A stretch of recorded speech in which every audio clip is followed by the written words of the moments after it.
Ben, कारा और Henry एक मिशन पर जाते हैं। जॉर्ज उन्हें बताता है कि उनकी टीम में एक नया पायलट आने वाला है। वो उन्हें एडी के बारे में बताता है, एक ऐसा प्लेन जो बिना पायलट के उड़ सकता है। रात को वो तीनों एडी के बारे में पढ़ते हैं। सुबह तीनों पायलट्स एडी के साथ उड़ान भरते हैं। जॉर्ज बेन को उसे सब सिखाने के लिए कहता है। जॉर्ज उन्हें एक इमरजेंसी मिशन में जाने के लिए कहता है। उन्हें म्यांमार की एक बिल्डिंग में कुछ टेररिस्ट को मारना होता है। बिल्डिंग पर मिसाइल फायर करने के अंदाजे से काफ़ी लोग मर सकते हैं। एडी अपनी टेक्नोलॉजी से टेररिस्ट की पहचान कर देता है। वो बिल्डिंग पर हमला करने का भी तरीका बताता है। बेन उसके आइडिया से बिल्डिंग ब्लास्ट कर देता है। वो बेस पर वापस आ रहे होते हैं, पर एडी से बिजली टकराने की वजह से उसकी लैंडिंग में प्रॉब्लम आ जाती है।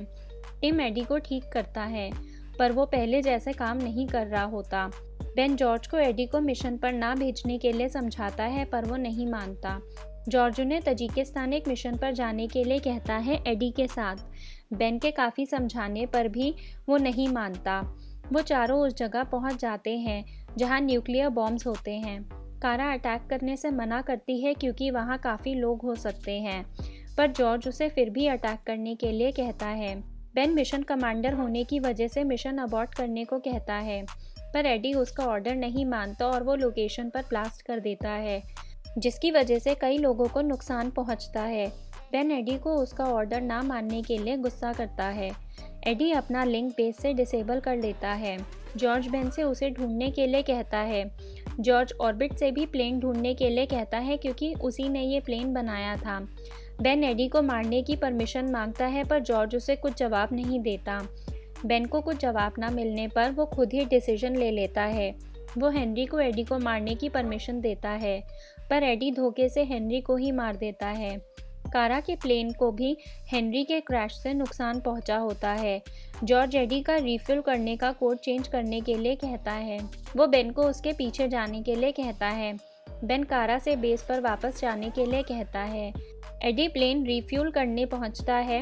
एक्सेस ना मिलने पर उसे गुस्सा आ जाता है और वो ज़बरदस्ती रिफिल कर लेता है। कारा के प्लेन में बहुत ज़्यादा खराबी आ गई थी। वो प्लेन से बाहर निकल जाती है। प्लेन ठीक उसके ऊपर ब्लास्ट हो जाता है।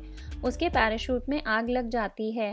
वो नॉर्थ कोरिया में लैंड करती है, जो कि उनकी एनिमी कंट्री है। जॉर्ज उसके लिए रेस्क्यू टीम भेजने से मना कर देता है। बेन अपना प्लेन रिफ्यूल कर रहा होता है जब एडी उसे मारने की कोशिश करता है। ऑर्बिट जॉर्ज को बताता है कि एडी एक सिक्योर फाइल रीड कर रहा है और वो 40 मिनट में साइबेरिया के एक जगह पर हमला करेगा। जॉर्ज एडी का कोड रे को देने के लिए कहता है ताकि वो रशिया को कोड देकर एडी को मारने के लिए कह दे। एडी और बेन रशियन एयर स्पेस में होते हैं। रशिया के फाइटर प्लेन्स उन पर हमला करते हैं। एडी उन्हें मार देता है। एडी के प्लेन में नुकसान पहुंचता है।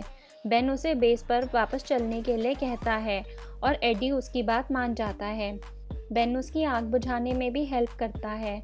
जॉर्ज बेन को सेफ लैंडिंग की जगह बताता है और उससे झूठ कहता है कि कारा बेस पर पहुंचने वाली है। एडी बेन को अपने रिकॉर्ड से बता देता है कि कारा नॉर्थ कोरिया में है। कोरियन सोल्जर्स कारा को ढूंढना शुरू करते हैं। बेन अलास्का में क्रैश लैंडिंग करता है। डॉक्टर बेन को इंजेक्शन लगाने के लिए कहता है। वो समझ जाता है कि कुछ गलत है। हाथापाई में इंजेक्शन डॉक्टर के लग जाता है और वो मर जाता है। जॉर्ज ऑर्बिट को धमकाता है कि वो एडी की मेमोरी इरेज कर दे। बेन ऑर्बिट से एडी को ठीक करने के लिए कहता है ताकि वो वहाँ से निकल सके। वो एडी से कारा के बारे में पता करता है। बेन डिक को जॉर्ज के बारे में सब बता देता है। डिक उसे अरेस्ट करने आता है, पर वो खुद को गोली मार देता है। बेन कारा को बचाने पहुंच जाता है। उन्हें बचाने के लिए एडी हेलीकॉप्टर से क्रैश कर जाता है। उन्हें लेने यूएस प्लेन्स आ जाते हैं।